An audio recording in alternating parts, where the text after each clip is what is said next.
Hey guys, welcome back to today's video. Today is Saturday, November 27th, 2021, and today we're going to be talking about the 2022 Arizona gubernatorial election, in which I am here to show you why I believe that the Republican Party is jeopardizing their chance of victory in this race, a hotly contested one, expected to be amongst the closest races in the 2022 midterm elections, in which Donald Trump, as the former president of the United States, 2016 and 2020 Republican nominee for president, has endorsed Kerry Lake, someone who has been proclaimed as an extremist on the Republican side, who was a huge proponent of the election lies that the election was stolen, ultimately resulting in this endorsement by the former president, prompting her to become the frontrunner in this race. Now, taking a look at the polling numbers in the state of Arizona, it looks like with that endorsement, Kerry Lake is the presumptive nominee for the Republican Party, and that makes sense. Donald Trump's endorsement goes a very long way, and it's very difficult to see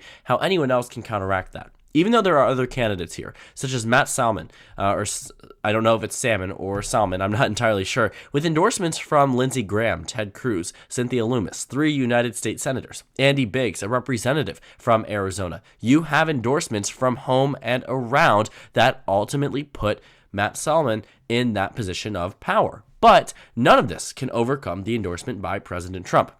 Even Kimberly Yee, the state treasurer of Arizona, has received endorsement by other members, Debbie Lesko, a United States representative from Arizona's 8th Congressional District, and Barry Goldwater Jr., another United States representative. And taking a look at the endorsements for other candidates, you have Karen Robson, who has received endorsements from 2 former governors of the state of Arizona. So, what's happening here? The one and sole endorsement for Kerry Lake comes from President Trump, and it puts her in a very popular position across the map. Now, earlier on in the year, we were not sure who Donald Trump was going to endorse, but by the time we got closer to the eventual primary season, as of September 18th, or 28th, I believe, that is when the endorsement came to Kerry Lake, who doesn't actually have that much political experience. She is known as a news anchor, someone who was on television, got to interview President Obama and President Trump, both following 2016 and 2020. And her name is arguably somewhat recognizable across the Arizona Republican Party. But she's not a statewide elected official. She doesn't have any true political experience when it comes down to governing. So, with her being in this frontrunner position, it also seems to be very similar in the way that Donald Trump went from a TV personality to becoming the president of the United States, the same way that Kerry Lake could come from being a TV personality to the next governor of the state of Arizona. But what is my point here? Why is she specifically the point of interest for this entire video? Well, number one, of course, the endorsement from President Trump does make her the more than likely nominee for the Republican Party in Arizona, but also because of recent things that have come out against her.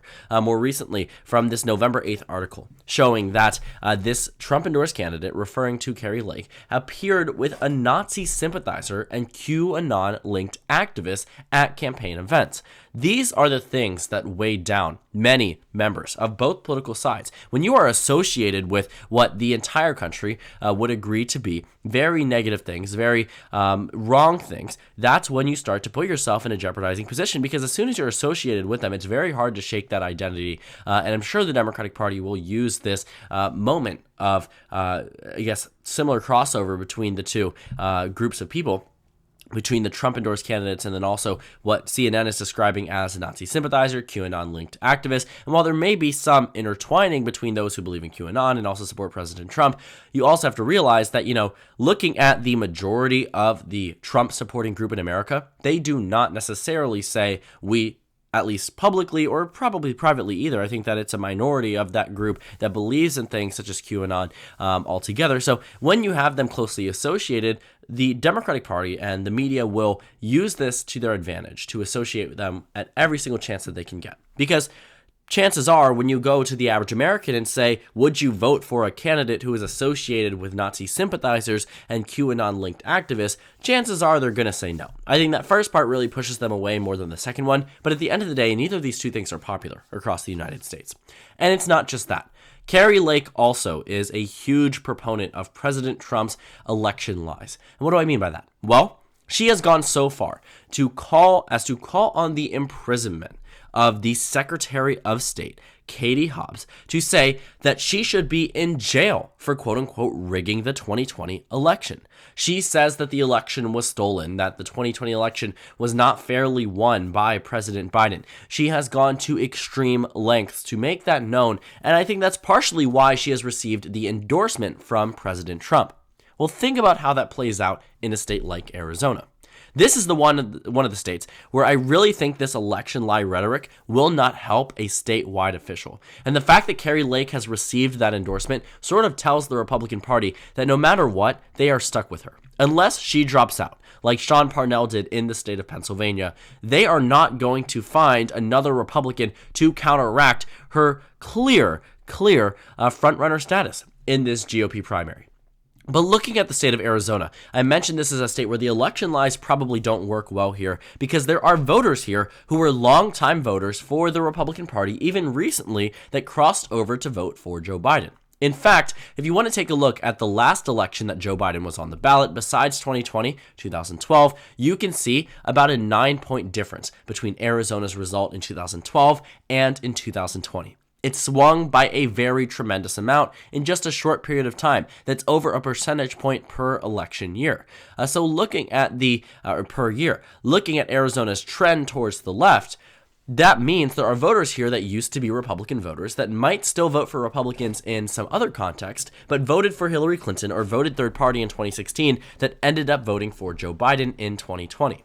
Arizona is one of those states that flipped in 2020, which again makes it difficult to argue to these voters, who many of them likely switched over from previously voting for Republicans, that their election was rigged. It invalidates the experiences of voters who changed their minds about who they want to support in the presidential election, and consequently, they wouldn't be inclined to vote for someone who is invalidating such experiences. If someone is unhappy with the Republican Party but still voted with the Republican Party in years prior and all of a sudden decides to vote for a Democrat, can you imagine in that election that the Democrat actually wins your state, that you have a party who you supported sometimes for decades telling you that the election was stolen, that actually Donald Trump expanded off his margin? It invalidates this experience of pushing back on the president or pushing back on a certain political party, and you would not be inclined to vote for them again. And you can actually see this in opinion polling when it comes down to this audit that actually occurred in Maricopa County. Now, the state Senate in Republican-controlled in Arizona forced a state audit in Maricopa County specifically to see if all of the ballots were accurately counted. And they looked for some pretty interesting things. For instance, they looked for bamboo fragments or remnants because they thought it's possible that these ballots were shipped in from China. Obviously something that was rooted in some type of racial thinking, but ultimately it was something that they looked for. In addition to that, they had UV lights to take a look at certain things. They went through extreme lengths to try to disprove the fair Joe Biden election victory in the state of Arizona. I cannot believe it has become a partisan thing, or, obviously it shouldn't be, and I truly wouldn't consider it as such, but it is unfortunate that now, to many Americans, many members of both sides, that it has become a partisan statement to say whether or not the election was rigged or not. I think that it's unfortunate we have such decreased faith in our election process, but voters in Arizona haven't been positively responding to such ideas of removing faith in our electoral process. With this Arizona State Senate audit, and this is one that had been going on for a very, very, very long period of time. I mean, this was set to finish before May of 2021, and it continued throughout the summertime. I mean, they could not find a stopping point. Even a year after the election, they were still trying to withhold information that was reported by the audit. And if you actually take a look, this audit itself, right around this time period in which people were criticizing the audit, said that Joe Biden actually furthered his lead. The audit found that there were more Joe Biden votes that were actually reported, and the audit confirmed Joe Biden's election victory. But with that, many Republicans actually came out and said it's time to audit the audit. It's a never-ending cycle, and the voters in Arizona seem to be very tired. They seem to be upset with such arguments, and thus they begin to turn on the candidates and the nominees that are showing are trying to promote such election conspiracies. If you actually take a look, let's go ahead and see if we can find that poll that I wanted to show you guys, because it is very important. This was released in May of 2021. Now, the audit was supposed to be finished in this time, but it actually extended months after this. You're talking 3, 4, 5 months after this article was released. But it was a poll that was taken in which they found that 55% of voters across the state of Arizona oppose the Republican-led state Senate audit, with just 41% supporting it. Now, this was actually a Republican-leaning firm that found this number, which meant that you can probably shift it a little bit further to maybe 56, 57% disapprove and just 38 to 39% approve altogether. But even if we were just to take that number at face value, you're talking about a 14-point deficit between those who oppose it and those who support it, which is obviously not good for the Arizona Republican Party. And for Kerry Lake to be this frontrunner, to be someone who is described as a serial promoter of election lies, for her to be that Republican nominee, you are going to have voters that are clearly upset with such rhetoric, and if she continues to use it into 2022, they might not be inclined to vote for her.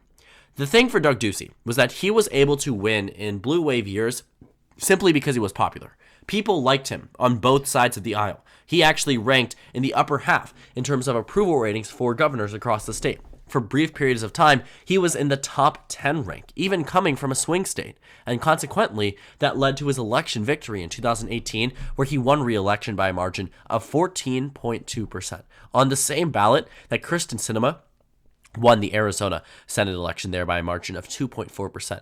So you're talking about over a 15-point difference between the Senate election margin and the governor election margin simply because Doug Ducey was able to play his cards correctly. Can Kerry Lake play these cards correctly? The answer is already a no. With this endorsement from President Trump following her continuous claims of election fraud, puts her in an extremely unfortunate position. The Arizona Republican Party likely will not do as well as they would under another type of GOP nominee. For instance, the state treasurer, Kimberly Yee, who probably would do well against Katie Hobbs, who is also running for governor of the state of Arizona. But instead, the Republican Party is going to be prompted and provided with someone who, number one, believes the 2020 election to be rigged so far that she calls on the active imprisonment of her Democratic opponent, Katie Hobbs, in this race, who is also the frontrunner for her race. And taking a look at that, in addition to that, you have ties with Kerry Lake being associated with what people would say are Nazi sympathizers or QAnon-linked activists. These are things that you really need to push away from yourself as a Republican, because looking extreme does not benefit you amongst independent voters. And it's something that arguably Glenn Youngkin did very well back in the 2020 election, and Republicans need to replicate that. The endorsement from Trump was beneficial, but he cannot be the sole reason why you are there in the first place. Youngkin received that endorsement by President Trump after he won the primary. Kerry Lake is likely to win this nomination because of President Trump's endorsement, but lose the general election at this point in time if she was to be the nominee and voters were to be more exposed to this. I think that she would ultimately lose to Katie Hobbs in this election, but it's not to a point where I would say, I do want to say that I do not think it's going to be a Democratic landslide. Democrats are absolutely going to win this race. Right now, with the national environment, I would say the Republican Party has that upper hand, but that's based off of me assuming that Kerry Lake isn't just the only person running for governor. There's a possibility that she loses the primary and a generic Republican would likely perform better than her, but I think that she personally has a lot of baggage that she carries with her into this nomination spot that other people might not necessarily have. And if you take a look at those who are in the potential list, nobody here could even challenge her and end up winning that primary. Kelly Ward maybe could, but President Trump has already made his endorsement clear, and it makes it very difficult for you to lose a race if you are Trump endorsed on the Republican side. I'm sure it would be easy to lose if you were Trump endorsed on the Democratic side. But taking a look at the Democratic primary, like I said, Katie Hobbs is very clearly the frontrunner. She's getting 40% of the vote, 42% of the vote. She is not going to lose that process. In the hypothetical polling, first of all, we have a tie here, a toss-up, battleground, and toss-up. OH Predictive Insights shows that the margins are actually pretty close. If the margins are close between a generic Republican and a generic Democrat, given our national environment where Biden is down -10, where Republicans just flipped a Virginia governor's race by an extremely large margin, and yet the generic Republican in the most recent poll can only take a 2-point lead, actually narrowing down that lead from what it was back in September. Can you imagine what happens if Kerry Lake ends up being that nominee with so much baggage onto her? There are extreme GOP nominees that have ended up in positions where another Republican could have easily won that race. For instance, the Missouri Senate election in 2012. It was very clear who the nominees, who the Democrats wanted the nominee to be. Once they were the nominee, all of the baggage and all of the things that I've said in the past and end up will saying ultimately resulted in a GOP loss. It is no secret that someone who has very outspoken, sometimes extremist positions would push away independent voters. So I think Democrats are actually very happy with this endorsement that Donald Trump has given Kerry Lake. And while she may individually be happy about her prospects as becoming the next governor of Arizona, I have no doubt she will win this primary, but I have many doubts that she could end up winning that general election. There are just so many things that she has done wrong in the past, whether it's associated with the things that CNN had mentioned, whether it's come out against the 2020 election, whether it's call for the imprisonment of the Democratic frontrunner in the Arizona gubernatorial race, baselessly claiming that the election was rigged. These are things that will end up weighing her down in the general election, and they haven't been exposed to the fullest extent as they will once the race gets even closer. Once people start to realize this is who the GOP nominee is going to be, this is how close the race is going to be, the Democratic Party is going to come out in full force and throw everything they can onto her. And to be quite honest, she has given them quite the amount of ammunition across the state. So in this race, expect this Republican nominee, Kerry Lake, if she ends up being it, to be someone who has a lot of political baggage. I think it's going to be an unfortunate nomination choice for the GOP. If we're talking about electability, I really think Kimberly Yee would be the most electable figure in this race, but Donald Trump has spoken, and as we've seen so far, and as we will continue to see through 2022, I have no doubt that that endorsement has been the blessing that she has needed for this GOP nomination process, but it likely won't be for the general election. So thank you guys so much for watching this video. Make sure to comment down suggestions below. Subscribe on the left if you haven't already, and check out the Instagram and Twitter. At the bottom left of the screen, there's also a Discord server for you to go ahead and join. On the screen, there's a video you can watch, and then a playlist for my 2022 election analysis videos. Again, thank you guys so much for watching, and I will see you all later today.